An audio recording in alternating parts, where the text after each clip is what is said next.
연애를 하면 계속 살이 쪄서 이건 잘라주세요. 자, 내가 그니라라는 제목으로 말씀을 드리도록 하겠습니다. 사실은 우리 주님은 저와 여러분들에게 계속 당신을 계시하고 계십니다. 당신을 알리시고 계시단 말이죠. 성경을 통해서 아니면 일어난 여러 가지 사건을 통해서 많은 만남을 통해서 계속 당신이 그리스도이심을, 당신이 그이심을 계속 계시하십니다. 그게 성경을 조금만 유의 깊게 봐도 그렇고요. 특별히 지금 저와 여러분들은 당대 세계복음화를 섬기고 있습니다. 수종 들고 있는데 일어나는 그 모든 일들이 내가 그리스도다, 내가 그다라는 부분들을 계속 계시하고 있는 그런 내용입니다. 하나님이 저와 여러분들이 기회를 참 많이 주시는 것 같아요.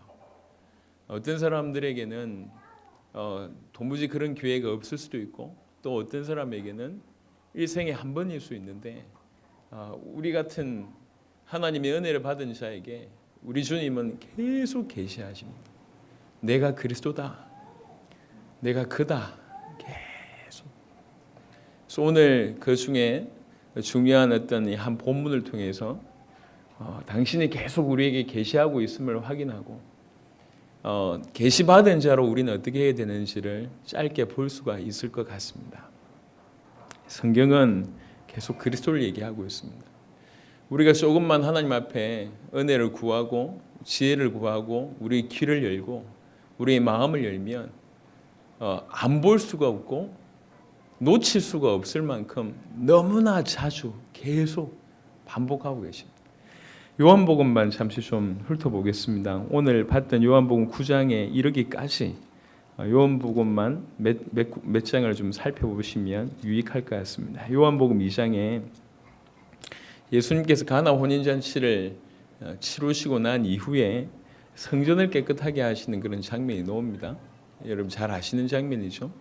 그래서 그 노건으로 채찍을 만들어서 양이나 소를 다 성전에서 내쫓고 돈 바꾸는 사람들이 돈을 쏟고 상을 엎으시고 막 이러니까 난리가 났잖아요. 왜 그러냐 이러고 있을 때 도대체 네가 누군데 이러냐, 네가 하고자 하는 표적을 보여라 말해봐라고 얘기할 때 우리 주님이 하신 말씀이 이 성전을 헐라 내가 사흘 만에 이 성전을 일으키리라 이렇게 얘기합니다. 그러니까 이 사람들이 하는 말이 이 성전을 짓는데 46년이 걸렸는데 네가 누군데 사흘 만에 이 성전을 짓는다고 하냐 이렇게 얘기를 하는 겁니다. 그때 당시에는 이 제자들이 이 말이 무슨 말인지 몰랐어요. 사흘 만에 성전 짓는다고 얘기하니까 새로운 신공법을 가지고 있는가 아니면 엄청난 어떤 걸 가지고 있는가 생각했는데 그 말이 아닌 것을 나중에 예수님께서 십자가 주시고 부활하고 나서 이 말을 알아들은 거예요. 당신이 육체를 가리켰구나 라는 것을 알게 됩니다. 많은 사건을 통해서 사람을 고치기도 하고 기적을 일으키면서 당신이 누군지를 계속 계시하십니다. 더 보겠습니다. 요한복음 3장에 여러분 잘 아는 니고데모라는 사람과의 대화를 쭉 보게 됩니다. 그 대화를 통해서도 당신이 누구심을 계시하고 있죠. 그 중에 14절 같은 데 보면 모세가 광야에서 뱀을 든 것 같이 인자도 들려야 하리니 이는 그를 믿는 자마다 영생을 얻게 하려 하십니다. 사실은 우리가 주목해서 봐야 될 사람들은 뭐냐면 여기 당사자들이기도 합니다. 예를 들면 니고데모나 아니면 그 성전 엎을 때 있었던 그 당사자들이기도 하지만 사실은 이 글을 누가 쓰고 있냐면 요한이 쓰고 있잖아요. 제자가 쓰고 있단 말이죠. 그 제자는 계속 이런 걸 보고 있단 말이에요. 예수님께서는 사실은 계시를 누구한테 하기를 원하시냐면 많은 사람들이 이 계시 받기를 원하지만 이 제자들이 계시 받기를 원하십니다. 요한의 입장에서 보세요. 계속 사건을 추적하고 따라다니면서 계속 예수님께서 당신을 계시하고 있는 부분들을 확인하게 됩니다. 우리에게 동일하게 요한 같은 그런 기회를 주셨단 말이에요. 여러 번 계시하고 계십니다. 계속 계시하고 계십니다. 그럼에도 불구하고 대부분의 사람들은 이 계시를 알아듣지도 못하고 이해하지도 못하고 받지도 못하고 버려두는 그런 일들로 가고 있습니다. 우리는 조금 더 열심히 신앙생활을 하자고 모인 게 아닙니다. 내 생명과도 바꿀 수 없을 정도로 이 계시를 우리가 받아서 이 계시 때문에 우리 인생 전체를 드리고자 하는 바로 그 삶을 살기 위해서 이 자리에 모인 겁니다. 우리 목숨도 아낌없이 드릴 만큼, 내 목숨을 아낌없이 드릴 수밖에 없을 만큼 하나님의 복음이 우리에게 너무나 선명하게, 너무나 진하게, 조금 더 내 목숨은 아무 가치가 없을 만큼 그렇게 느껴져야 되는 거예요. 바울이라는 사람이 뭐라고 말씀을 고백했냐면, 나는 빨리 가고 싶다, 하나님 앞에. 빨리 하나님 앞에 가서 주님을 뵙고 싶은 게 내 소망인데 내가 너희를 위해서 이 육체에 몸담고 있을 뿐이다라고 고백합니다. 바울은 천국을 크게 봤습니다. 바울에게는 복음이 너무나 컸습니다. 바울에게는 예수가 그리스도라는 사실이 너무나 큰 사실이요. 당신 목숨이 1000개, 10,000개가 있어도 1000개, 10,000개의 목숨을 아낌없이 버릴 수밖에 없을 정도로 복음이 컸단 말이요. 그 계시가 그렇게 커졌단 말입니다. 우리에게 동일하게, 바울과 같은 동일하게 하나님이 은혜와 기회를 허락하고 계십니다. 저와 여러분들은 이 계시를 어떻게 받고 있습니까? 이 복음이 여러분에게는 어떻게 전달되고 있습니까? 예수가 그리스도라는 이 복음은 정리되는 시간 어렵지 않습니다. 1시간 30분이면 빠른 머리 똑똑한 사람들은 10분만이라도 정확하게 정리합니다. 5분만이라도 정리될 수 있습니다. 정리하는 거하고 내 목숨이 1000개, 10,000개가 있어도 바꿀 수 없을 정도로 강하게 다가오는 것은 다른 얘기예요. 오늘 저와 여러분들에게는 하나님 귀하게 요한 같은 그런 축복을 주셨단 말이에요. 계속 보도록, 계속 듣도록, 계속 알 수 있도록 여러분의 기회를 주십니다. 니고데모라는 사람은 이 말을 못 알아들을 수도 있었을 겁니다. 모세가 뱀을 든 것 같이 인자도 들려야 하리니, 이 말 알아듣겠냔 말이에요. 그런데 이 쓰고 있는 요한의 입장에서 보세요. 이 말이 이 말이었구나. 그냥 쓸 수 있는 게 아니요, 잘 정리한 게 아닙니다. 계속 계시가 되는 거예요. 이게. 요한복음 3장 16절에 하나님이 세상을 이처럼 사랑하사 독생자를 주셨으니 이는 그를 믿는 자마다 멸망하지 않고 영생을 얻게 하려 하십니다. 예수님의 3년 반 공생의 기간은 딴 걸 한 게 아닙니다. 어떻게 보면 메시지가 중구난방인 것 같고, 이 말한 거 저 말한 것 같고, 이게 연결이 안 된 것 같고, 이 사건이 이렇게 해석하고 저 사건이 저렇게 해석해서 이게 핵심이 없는 것 같은데, 예수님 공생의 사건, 사역 동안에 다 하신 모든 말씀, 이렇게 하셨던 모든 사건, 이렇게 하셨던 모든 표적과 기적은 하나를 설명합니다. 당신이 그리스도이심을 설명합니다. 당신이 그리스도이심을 계속 계시합니다. 내가 그다. 내가 그리스도다. 요한복음 4장에 여러분 또 아시는 사건이 나옵니다. 사마리아 수가성 우물가에 그 여인과 만나는 그런 대화를 계속 하시죠. 그 중에 14절에 보면 내가 주는 물을 마시는 자는 영원히 목마르지 아니하리니 내가 주는 물은 그 속에서 영생하도록 솟아나는 샘물이 되리라 라고 얘기합니다. 내가 주는 물을 마시는 자는 영원히 목마르지 아니하리니, 도대체 이 말씀을 왜 하십니까? 굳이 안 하셔도 될 말씀이고, 심지어 앉아있는 그 여인 이 말 못 알아들었습니다. 그렇죠? 이 말을 못 알아들었다니까. 나중에 깨닫고 나서 알아들었는데도 불구하고 하나님이 기회를 주시는 거예요. 당신이 누구인지를 계시하는 거죠. 네. 그냥 내가 그리스도다라고 얘기하면 될 건데 그게 아니고 계속 당신이 누군지를. 네 목마르지 않냐? 영원히 목마르지 않은 길이 있다. 내가 영생수다. 계속 계시하는 겁니다. 요한복음 4장에 드디어 25절에 보니까 이 여인이 얘기합니다. 메시아 곧 그리스도로 하는 그가 오실 줄 아노니 그가 오시면 모든 것을 우리에게 가르쳐 주실 것이다. 알려주실 것입니다. 라고 얘기할 때 26절에 예수께서 이르시되 너에게 말하는 내가 크라 하시니라. 너에게 말하는 내가 크다. 네가 그토록 기다리던 그 메시아, 내가 메시아다. 내가 그리스도다. 오늘도 하나님은 저와 여러분들에게 이것을 질문하실 뿐만 아니라 확증을 계속 시켜주십니다. 매 순간마다 하나님 우리에게 들려주십니다. 내가 그리스도야. 계속 들려주시는 거예요. 사건이 일어날 때, 환경이 벅차고 너무너무 힘들 때마다, 또 여러 가지 많은 일들이 우리에게 일어나고 많은 생각이 일어날 때마다 하나님은 계속 우리 옆에서, 우리 주님이 우리 안에서 계속 말씀하십니다. 내가 그리스도다. 내가 크다. 계속 말씀하십니다. 오늘 저와 여러분들이 그 음성을 듣는 귀가 준비되어야 됩니다. 우리 마음을 열어서 그 음성을 들을 줄 알아야 됩니다. 오늘 저와 여러분들이 이 자리에 어떤 마음으로 앉아 있습니까? 무슨 사건 가운데 있습니까? 혹시 마음이 요동되고 있습니까? 생각이 복잡합니까? 생각지도 못한 많은 일들이 일어나고 있습니까? 남들은 도무지 이해를 못할 것이라고 하는 그 부분에 어떻게 사로잡혀 있습니까? 동일합니다. 그 모든 것들을 하나님이 허락하셨고 그 모든 사건의 배경 속에 우리 주님이 말씀하고 계십니다. 내가 크다. 내가 그리스도다. 엘리야라는 사람이 우리 주님을 만나는 장면이 성경에 기록되어 있잖아요.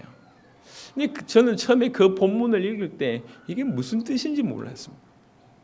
엘리야라는 사람이 하나님의 산 호렙에 이르렀을 때에 하나님을 만나는 장면이 나옵니다. 번개가 치고 지진이 일어나고 큰 요동이 일어나는데도 불구하고 없어요. 모든 것이 지나가고 나서 세미한 음성이 들렸다고 합니다. 그 모든 것 배후에 세미한 음성이 있는 겁니다. 많은 사건 배후에 음성이 있어요. 많은 일들 배후에 음성이 있다니까. 많은 복잡한 생각 배후에 하나님의 음성이 있습니다. 내가 크다. 있다니까요. 하나님이 여러분을 아십니다. 그리고 여러분에게 말씀을 계속 주십니다. 성경을 통해서 말씀을 주시고 사건을 통해서 말씀을 주시고 여러분 양심의 말씀을 계속 주십니다. 내가 크다. 내가 그다. 내가 그리스도다. 그 말을 알아듣는 매 순간 그 말을 들을 수 있는 자가 복된 자입니다. 요한복음 5장에 38년 된 병자를 고치게 됩니다. 38년 된 병자를 고치니까 이게 이제 언제 고쳤냐면 안식일에 이 병자를 고치게 됩니다. 그러니까 그게 또 문제가 되는 거죠. 38년 된 병자를 고쳤다는 것만 해도 기가 막힌데 안식일에 고치게 됩니다. 그래서 많은 사람들이 심지어 예수님을 죽이고자 합니다. 죽이고자 하는 그들에게 18절에 보시면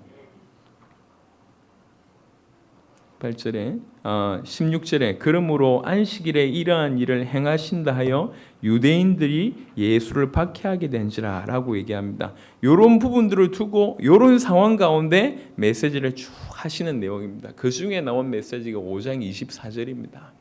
여러분이 너무 잘 아시는 말씀입니다. 내가 진실로 진실로 너에게 이르노니 내 말을 듣고 또 나 보내신 이를 믿는 자는 영생을 얻었고 심판에 이르지 아니하나니 사망에서 생명으로 옮겼느니라. 좋은 회당에 앉아가지고 알아듣는 제자들에게 하신 말씀이 아니라 동일하게 기회를 주십니다. 심지어는 자기를 죽이고자 하는 그들에게도 기회를 주시는 거예요. 내가 누구냐? 정말로 내 말을 듣고 나 보내신 이를 믿는 자는 영생을 얻었고 심판에 이르지 아니하나니 사망에서 생명으로 옮겼느니라. 이런 말씀을 하십니다. 모든 사건을 통해서 모든 일어나는 일들을 통해서 당신이 누구심을 계속 계십니다. 많은 사람들은 그 계시와 그 말씀을 지독하게 듣지 않습니다.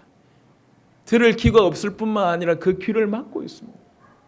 또 많은 사람들은 듣는 것 같은데 귀로 듣는 게 귀는 듣는데 마음으로 듣지 않아요. 받아들이질 않고 있습니다. 그냥 예수님 따라다니면서 일으키려는 기적이 너무 좋은 거예요. 너무 대단해 보여. 병자도 일으키고 이것도 하고 죽은 자도 살리고 생전 경험하지 못한 일들을 계속 해내시니까 틀린 말을 하지 않으니까 그 말을 듣기는 하는데 귀로만 들어요. 이게 들어가지가 않는 거지. 많은 사람들이 나중에 예수님 십자가에 못 박힐 즈음에 다 도망칩니다.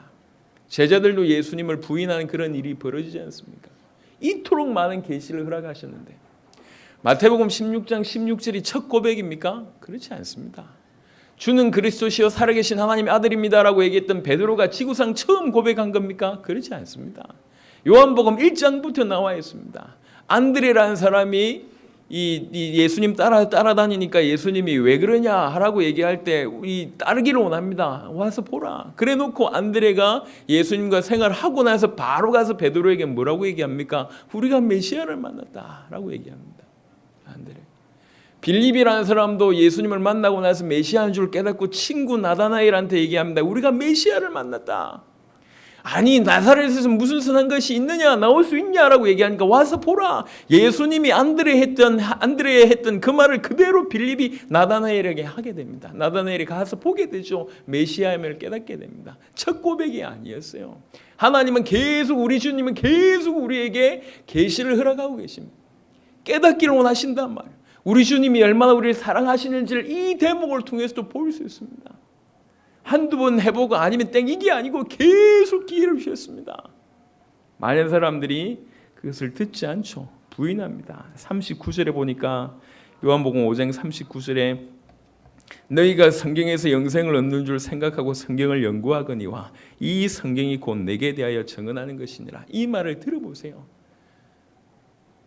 모든 사건을 통해서 메시지를 통해서 당신을 자꾸 설명합니다. 너희 성경 왜 봐? 영생 얻으려고 성경 보고 있지 않냐? 근데 이 성경이 누구에 대한 얘기인 줄 아냐? 나에 대한 얘기다. 나를 통해서만 영생 얻을 수 있다라고 얘기합니다. 당신이 누군지를 설명하고 있습니다. 40절에 그러나 너희가 영생을 얻기 위하여 내게 오기를 원하지 아니하노다. 듣고 있는 사람한테 하는 얘기입니다. 이 말을 들은 사람들한테 하는 얘기요. 너희가 지금 듣고 있는데 영생 얻기를 위하여 내게 오지 않는다.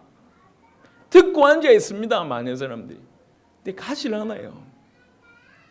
깊어지질 않습니다. 진정한 뭔가 한 번은 내 목숨을 드리고도 아깝지 않을 만큼의 깊은 만남, 진정한 만남, 인격적인 전인격적인 모든 것을 주고 모든 것을 받는 만남이 일어나야 되는데 듣고 앉아 있는데 내게 오기를 원치 아니한다. 예수님이 하신 말씀입니다. 그럼에도 불구하고 포기하지 않고 계속 계시하십니다. 요한복음 6장에 오병이어의 사건이 나옵니다. 바다 위를 걸어오는 사건이 나오죠. 예수님이 바다 위를 걸어오는 사건을 제자들이 목격합니다. 그 목격해놓고 도망칩니다. 십자가에 못 박힐 무렵에. 이해되십니까? 오병이의 기적이 어떤 기적인 줄 아시잖아요.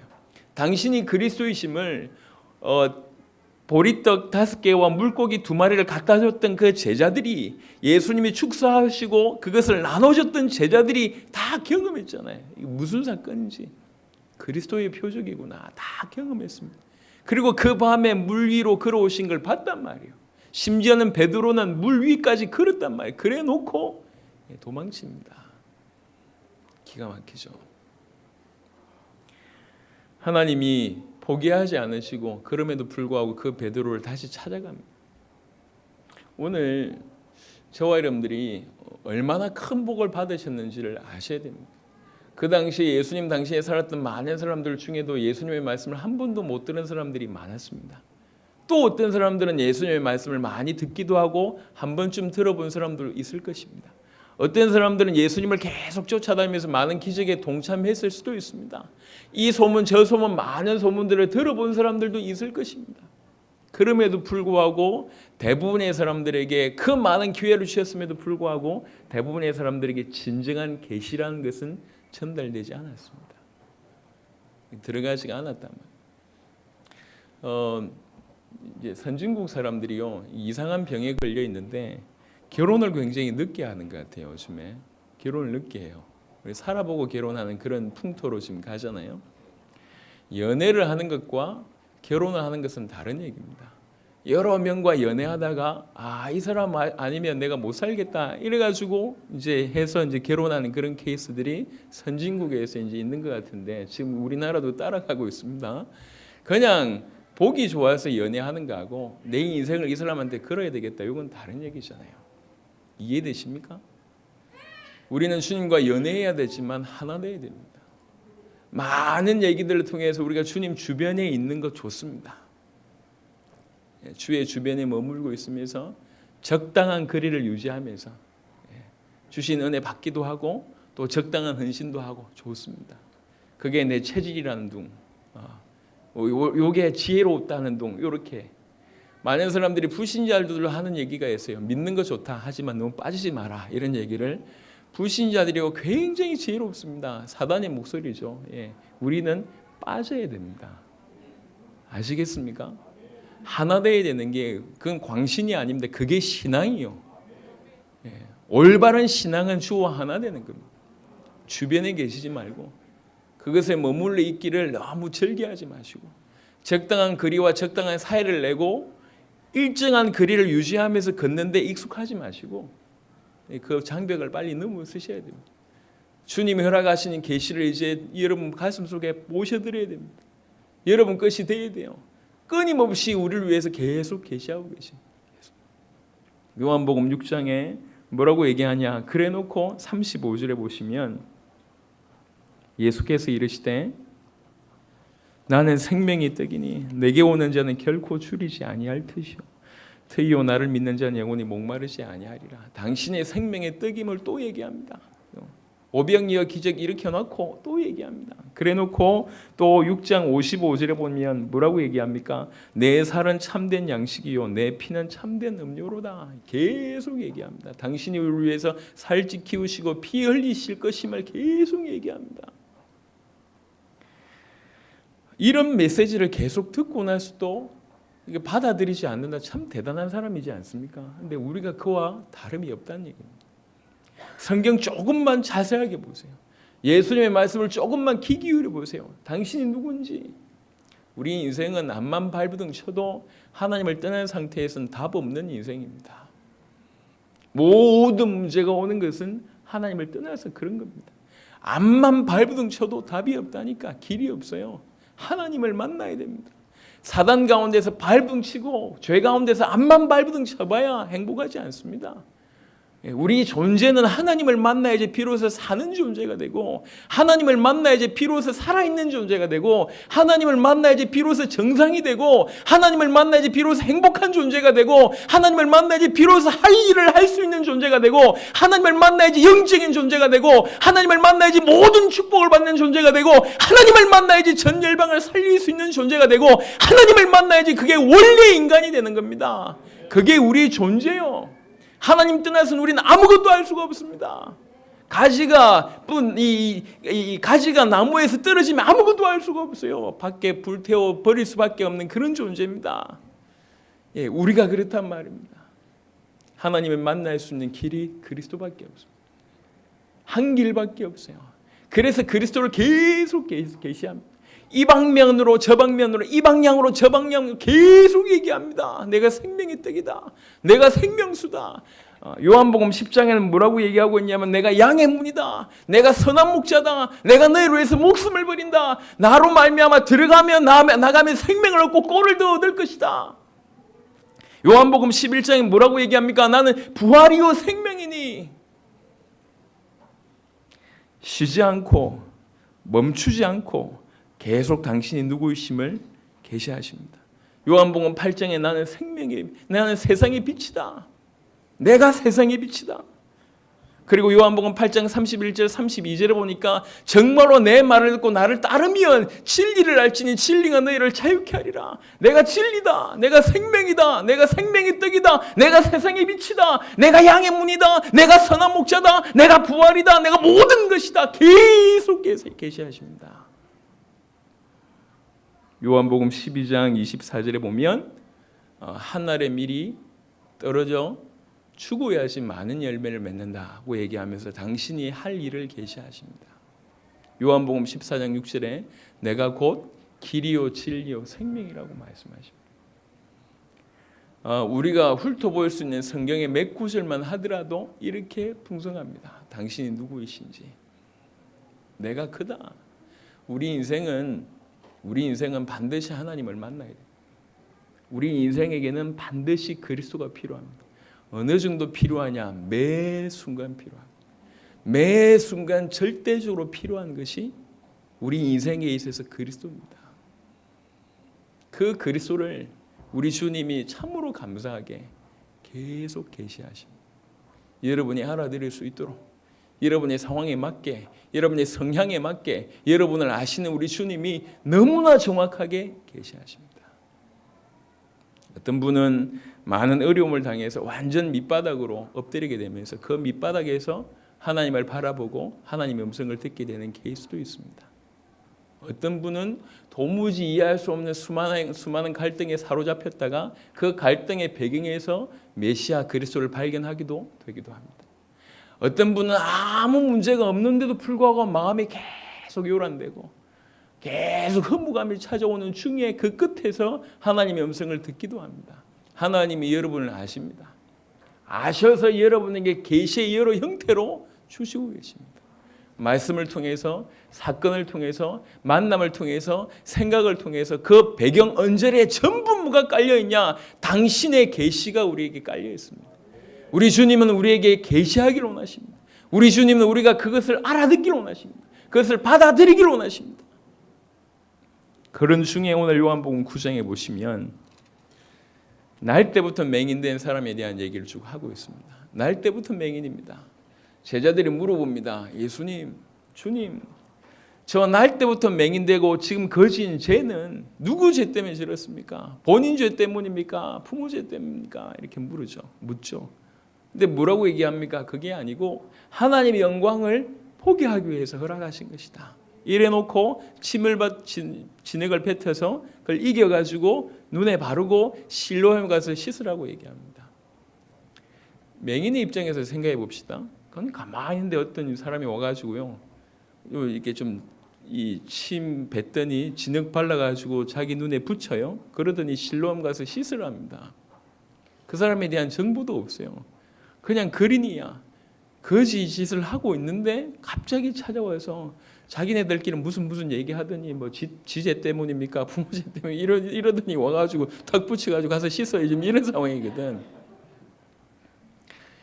우리 가서 씻었더니 눈을 뜬 겁니다. 희한한 일이 벌어졌어요. 자기 인생에 평생에 눈 못 뜨고 거짓짓을 할 수밖에 없는 자기 인생에 갑자기 어떤 분이 오셔서 그런 일을 이루신 거죠. 이게 무슨 일이지? 관리가 찾아옵니다. 너 원래 맹인이었어? 예, 그런데요. 어떻게 눈 떴어? 아니 어떤 사람이 와가지고 진흙 발라가지고 실로암 가서 씻으라고 하니 씻었더니 나았습니다. 그래? 누군 줄 아냐? 모르겠습니다. 그러면서 막 논란이 일어나죠. 그때가 마치 또 안식일입니다. 그래서 이제 논란이 일어납니다.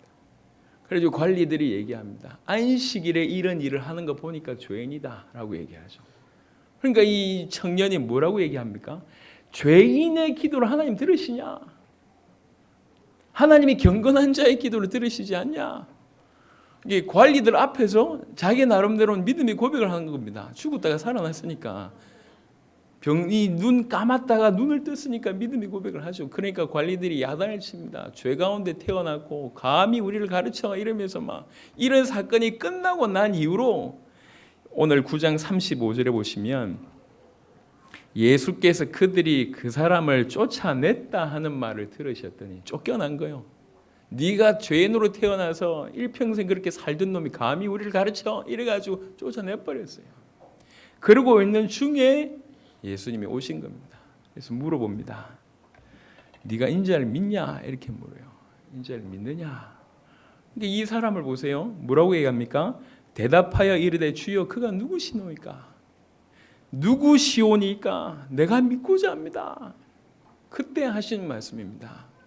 37절에 예수께서 이르시되 네가 그를 보았거니와 지금 너와 말하는 자가 그이니라. 내가 크다라고 얘기해요. 이 계시를 받을 때 이 눈 떴던 맹인이었던 이 사람의 모습을 보세요. 뭐라고 얘기합니까? 이르되 주여 내가 믿나이다 하고 절하는지라. 이렇게 나와요. 이 이전에 예수님에 대해서 소문을 들었는지 메시지를 들었는지에 대해서는 잘 모릅니다. 적어도 거의 못 들어봤다는 그런 추측을 해볼 수가 있습니다. 왜 그러냐? 전혀 모르니까요. 단 한 번의 계시가 이 사람한테 임한 겁니다. 내가 그다라는 한 번의 메시지가 이 사람한테 임했습니다. 물론 남들이 경험할 수 없는 기적을 경험한 이유라 조금 다를 수는 있지만 한 번의 계시가 임했습니다. 내가 그다.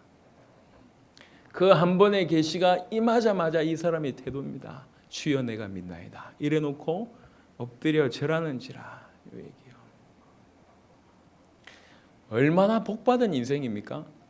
저는 이 본문을 읽으면서 참 복받은 인생이구나. 저는 이런 복이 여러분의 임하기를 정말로 예수 그리스도 이름으로 축원합니다. 단 한 번의 계시가 내가 그다란 메시지가 어떤 형태로든지 여러분에게 다가왔을 때 그 사실을 알아들었을 때 절한다는 얘기는 우리 인생 전체를 맡겠다고 표현할 수가 있습니다. 내가 주여 믿습니다. 모든 걸 그분께 맡깁니다. 이 사람이 이후에 어떻게 살았는지는 굳이 추적을 안 해봐도 될 것 같습니다. 그냥 쇼한 게 아닙니다. 나를 낫게 해줬으니까 너무 감사해서 예의를 표하는 게 아닙니다. 이런 거는 그 얘기가 아니에요. 한 번의 계시가 임했을 때 내 눈을 뜨게 하신 이분은 내 영혼을 책임질 수 있는 분이구나. 주여 내가 믿나이다. 엎드려 절하는 겁니다. 오늘 우리 주님은 수많은 것들을 통해서 우리에게 계시를 허락하고 계십니다. 요한복음만 살펴봐도 너무나 많은 메시지들이 당신이 누구심을 계속 설명해 왔습니다. 이게 성경 안에 있는 얘기만 그러냐? 그렇지 않다는 거예요. 성경을 통해서 명확하게 우리에게 계시하실 뿐만 아니라 우리에게 일어난 모든 사건, 매 만남을 통해서 우리에게 계속 허락하십니다. 내가 크다. 내가 그리스도다. 사단의 문제, 죄의 문제, 하나님과 단절된 모든 문제를 영원히 완벽하게 단번에 해결할 수 있는 내가 크다. 네 생명을, 영원한 생명을 줄 수 있는 내가 크다. 영원한 천국을 줄 수 있는 내가 크다. 내가 크다라는 얘기가, 메시지의 계시가 계속 우리에게 임하는 겁니다. 저는 이 말씀을 준비하면서 이 기록한 요한이 얼마나 복을 받았는지를 한번 생각해 보게 되었고, 또 얼마나 많은 제자들에게 기회가 주어졌는지를 알게 됐습니다. 우리 성도들이 이와 같은 축복 속에 있구나. 수많은 기회의 축복 속에 있구나. 근데 수많은 기회를 얻었음에도 불구하고 그 기회를 내 것으로 삼지 못하면 참 안타깝다. 수많은 기회가 동일하게 주어졌어요. 하지만 안타깝게 가룟 유다는 그 수많은 계시들을 다 저버렸습니다. 동일한 요한복음의 모든 장면에 같이 있었던 인물입니다. 예수님과 대화하고 같이 살고 메시지를 듣고 기적을 경험하고, 심지어는 그 중에 중요한 임무를 맡았다고 했잖아요. 돈을 맡았다는 얘기입니다. 제자들 중에 꽤나 영향력 있는 입장이었습니다. 그 수많은 계시가 폭포수처럼 쏟아짐에도 불구하고 가룟 유다는 예수님 팔아서 나쁜 놈이다, 이것도 있지만 왜 그럴 수밖에 없었냐? 이 계시가 자기 것이 아니었다는 얘기입니다. 이해하십니까? 이 수많은 계시들이 쏟아졌음에도 불구하고 결국 안 받았다는 얘기예요. 하나님의 음성이 계속 들려지고 당신이 누구심이 계속 선포가 되고 그것이 계속 부인할 수 없을 정도로 밝혀짐에도 불구하고 끝끝내 그것을 받지 않는 불쌍한 인생이 가룟 유다였습니다. 그 결과로 당신의 뜻과 맞지 않는다는 이유로 예수님을 팔게 되는 슬픈 인생이 되는 겁니다. 기회를 많이 준 자에게는 책임이 많이 있을 수 있습니다. 지금 우리 복음 가득한 교회 성도들에게는 엄청난 기회와 책임이 동시에 있습니다. 하지만 아시듯이 이것이 모든 것이 축복이라는 사실을 아셔야 됩니다. 감히 어떤 시대에 어떤 교회와 어떤 성도가 전 세계를 책임지고 전 세계를 살리겠다고, 그것도 당대에 살리겠다고 일어나고 있습니까? 혹시 그런 사람이 있을지 몰라도 그럴 수 있는 능력이나 많은 부분들은 없을 겁니다. 쉽지 않을 겁니다. 그냥 되는 게 절대로 아닙니다. 세계복음화를 외쳤던 사람들은 역사상 많이 있습니다. 하지만 예수가 그리스도는 복음은 없었고 성경의 전도는 그들에게 없었습니다. 또 혹시 이론을 가지고 있다 할지라도 펼쳐낼 수 있는 능력이 없었습니다. 그런데 그런 축복이 오늘 이 자리에 이 교회에 저와 여러분들에게 주어졌단 말이에요. 아놀드 목사님을 통해서 많은 메시지가 지금 선포되고 있습니다. 쿠바에서 일어나는 많은 일들을 저와 여러분들이 듣게 됩니다. 저 목사님을 통해서 너무나 예리한 전과 후를 가르는 그런 메시지가 계속 선포됩니다. 어떻게 저런 말씀을 하실 수 있지라고 하는 메시지가 계속 선포됩니다. 그 메시지 배후에 뭐가 있죠? 내가 크다라는 게 있다는 얘기예요. 쿠바에 어마어마한 역사가 일어난 그 배후 지금 하나님께서 우리에게 뭘 들려주고 계십니까? 내가 쿠바를 살린 내가 크다라는 것이 우리에게 있단 말이에요. 그 배후에 있단 말입니다.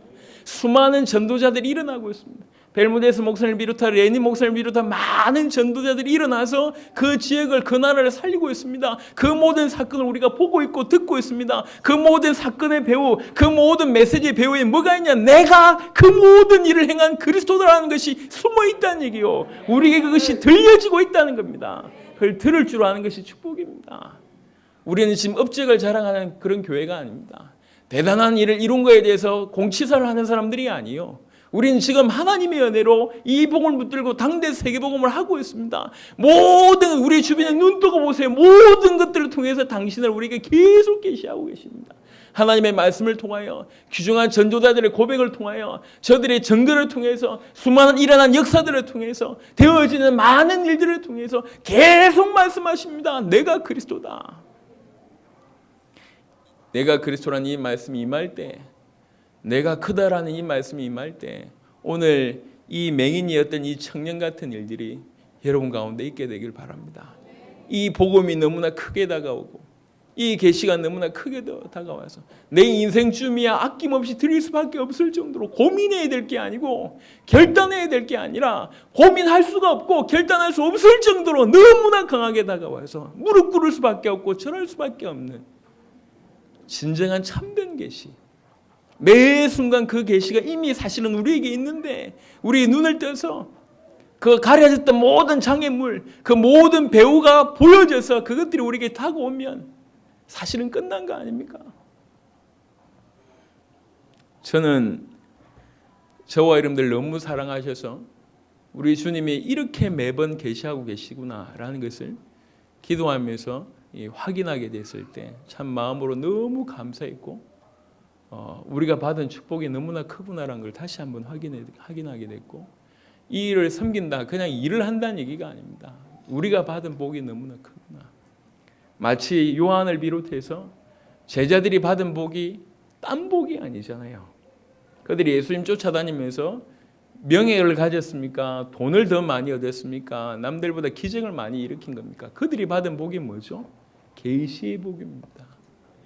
매번 그 사건과 그 말씀을 통해서 이 수많은 기회를 계속 가지고 있었다는 거고, 나중에는 그 계시가 너무나 임해서, 너무나 선명하게 임해서 한 명도 예외 없이 가룟 유다 빼고 전부 목숨을 거는 일이 벌어집니다.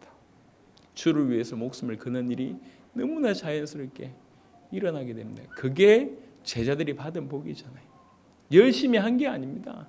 노력을 한 게 아니라니까. 그렇게 살 수밖에 없고 살아갈 수밖에 없는 그런 일이 벌어지는 겁니다. 살아갈 수밖에 없는. 안 그렇습니까? 말씀을 정리하도록 하겠습니다. 오늘도 우리 주님은 저와 여러분들에게 당신을 계시하고 계십니다. 공생의 기간 때 예수님께서 하셨던 것처럼 지금 저와 여러분들을 부르셔서 동일하게 그 일을 우리에게 하고 계십니다. 많은 말씀을 통해서, 일어난 일을 통해서, 당세복의 사역을 통해서, 수많은 만남이나 저런 전도자들의 모습이나 고백을 통해서 우리에게 자꾸 계시하십니다. 들려주십니다. 내가 그리스도다. 내가 크다. 그토록 절대적으로 필요한 내가 크다. 계속 말씀하고 계십니다. 그 계시가 저와 여러분들에게 장애물이 거쳐지고 그 계시가 우리에게 진실로 임할 때, 우리는 오늘 맹인이었던 이 청년의 모습을 취해야 됩니다. 아낌없이 주여 내가 믿나이다 하고 엎드려 절하니라. 모든 것을 드립니다. 계산하는 게 아니라 모든 것을 드립니다. 가치 없었던 인생, 맹인이었던 인생, 그죠? 저와 여러분들도 마찬가지지 않습니까? 가치 없었던 인생, 뭐 하나 내볼 수 있는 아무것도 없었던 인생에 주의 은혜로 주님이 우리를 그냥 아시고 찾아오셨잖아요. 그리고 우리에게 세계를 맡기셨잖아요. 우리와 지금 동행하신답니다. 우리를 통해서 당신의 일을 하시겠답니다. 이 모자란 인생이 우리를 통해서 사람이 살아나요. 사람이 살아. 제자가 일어나고. 제자. 우리 아놀드 목사님께서 우리 한번 부끄러운 얘기를, 저한테 부끄러운 얘기를 하셨는데, 거의 저의 연배가 비슷하거든요. 그렇게 안 보이시지만 비슷합니다. 근데 이제 저하고 제 사모를 가리키면서 영적으로 아버지 같다 이렇게 표현을 하셨습니다. 너무 너무 영광스러운 말이고 한편으로 너무 부끄러운 말인데, 아놀드 목사님까지는 이해를 했어요. 근데 벨무데스 목사님도 그 얘기를 하셨거든. 그래서 아들이 저보다 나이가 훨씬 많은데 이상한 일이 벌어지는데, 이런 얘기를 들을 때마다 한편으로 너무 감사하고 영광스러우면서 한편으로 너무 부끄럽고 그렇습니다. 제가 저를 알잖아요. 여러분 저를 잘 모르시겠지만 제가 괜찮을 때 여러분 보신 거라 몇 년 전만 해도 제가 안경을 끼고 배가 이렇게 나왔고, 지금도 옷을 다 버렸는데 한 벌이 남아 있어요. 한 벌이 그때 입었던 양복 한 벌이 남아 있는데 입으면 아직도 엄청 남아요. 이렇게 불과 몇 년 전만 해도 제가 그랬습니다. 하지만 그 전에 상태가 더 심각했습니다. 제가 저를 알잖아요. 제가 어떤 인생인지. 우리 같은 인생에 주께서 찾아오셔서 우리 같은 인생을 통해서 당신의 일을 한다는 게 이게 얼마나 큰 축복입니까? 그것도 우리 같은 인생을 들으셔서 세계를 살리겠다고 한다는 게 이론이 아니라 계속 확인이 되잖아요. 있을 수 없는 기적이 계속 일어나고 있습니다. 은혜 아닌가요? 여러분 인생들인데 결단해야 됩니까? 고민해야 됩니까? 아직 계시가 임하지 않은 겁니다. 계시는 그런 게 아니에요. 우리 같은 인생에 주님이 오셨다. 예수가 그리스도로 나에게 찾아오셨다. 내가 그라고 나에게 밝히 증거하셔서 깨닫게 하시고 너무 그 빛이 밝아서 우리 인생을 드릴 수밖에 없는 이런 것들이 당연히 그건 당연한 겁니다. 고민할 가치가 있는 게 아니요. 내 목숨 1000개 10,000개 있어도 당연히 드릴 수밖에 없는. 오늘 여러분에게 요한복음 9장에 이런 은혜가 있기를 정말로 바랍니다. 또 혹시 오늘 그런 일이 없어도 매번 여러분에게 계시하시는 그런 일이 일어나고 있음을 깨닫고 빨리 마음을 여시고 주여 내가 믿고 싶습니다 라고 엎드려 얘기했던 이 청년이 참 누군지 좀 알고 싶습니다. 믿고 싶습니다 라고 얘기했던 그런 자세를 가지고 주여 은혜를 주십시오. 내가 정말로 믿고 싶습니다. 정말로 내 인생을 드릴 수밖에 없도록 그 계시를 받고 싶습니다. 이런 자세가 여러분 가운데 있기를 바랍니다. 우리는 당대 세계복음을 하는 겁니다. 절대로 이론으로 할 수 없고 노력으로 할 수 없고 열심으로 할 수 없습니다. 진짜가 아니면 할 수 없는 일이요. 내 목숨을 당연히 걸 수밖에 없는 일이고 그런 일들이 계속 일어날 겁니다. 제가 이런 일을 목격할 때마다 그렇구나. 우리가 하는 일을 계속 환기하게 될 때마다 그렇구나. 아무나 할 수 있는 게 아니다. 그래서 어제도 얘기 드렸지만 이 복음 가득한 교회는 아무나 올 수 있는 교회는 못 될 것 같습니다. 우리 교회 온다 그러면 될 수 있으면 말리시길 바라고 우리 교회 오면 너 목숨 걸어야 된다 이렇게 얘기했을 때 그래도 가겠다 이러시면 초청하시기 바랍니다. 아니면 왔다가 다 가게 될 겁니다. 왜 그러냐? 우리가 하는 일이 너무나 선명하기 때문에 너무나 선명하기 때문에 이 교회를 통해서 앞으로 전 세계가 살아날 줄을 믿습니다. 이 교회를 통해서 당대 세계복음화가 성취될 줄을 믿습니다. 이미 이 고백은 우리의 고백이 아니라 우리 중남미에서 일어났던 제자들이 하고 있는 고백입니다. 지금까지 귀중하게 수종된 여러분들에게 주의 은혜가 더 크게 있을 줄 믿고 제자들처럼 사도들처럼 우리에게 무수한 계시의 교회가 있음을 그런 축복을 받았음을 깨닫고 더 풍성한 계시를 이 맹인이 받았던 청년이 받았던 계시를 넘어서서 사도들이 받았던 그 계시의 풍성함이 여러분 가운데 있게 되길 바라고 한 나라 한 대륙을 살리는 귀중한 주의 제자들이 되기를 그리스도 예수 이름으로 축원합니다. 하나님 감사합니다. 우리를 사랑하셔서 당신이 그리스도이심을 매 순간 매 사건 성경을 통해서 허락하심을 감사를 드립니다. 우리가 받은 이 계시의 축복이 너무나 큰 것이라고 믿습니다. 많은 계시의 축복을 우리에게 주고 계심을 너무나 감사를 드립니다. 이제 이 계시를 받아들이는 맹인이었던 청년처럼 사도들처럼 이 계시의 풍성함을 받아들이는 그래서 점점 풍성해진 은혜가 우리 가운데 있게 하셔서 우리 자신이 살 뿐만 아니라 나라를 살리고 대륙을 살리고 전 열방을 살리는 놀라운 일들이 일어나도록 축복하여 주시옵소서. 감사를 드렸고 우리 주 예수 그리스도 이름으로 기도드렸습니다. 아멘.